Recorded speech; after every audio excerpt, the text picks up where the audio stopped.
100,000 sa 100 taong matanda. Magandang pakinggan. Pero ang tanong ko'y ito, nagpapasalamat ka sa naging ambag niya sa Republika? Hindi ba umambag siya nung kalaksan niya? Ay bakit ibibigay mo kung kailan ulyanin na at kung kailan matanda na? Hindi mo ibigay na maaga-aga? Para makakain ng masarap, wala ng panlasa?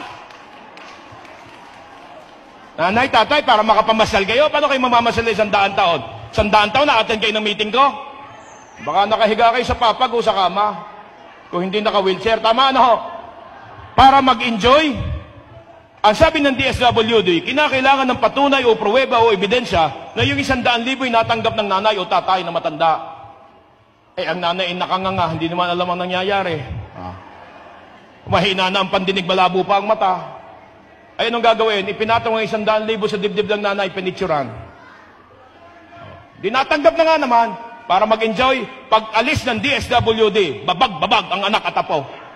Ang tawag ko sa batas na yan is not an incentive law or pasasalamat sa matatanda. Ang tawag ko dyan sa batas, 100,000 sa 100 taon. Ang batas ho na yan, yan ang batas, matira ang matibay. 60 years old naman nagiging senior.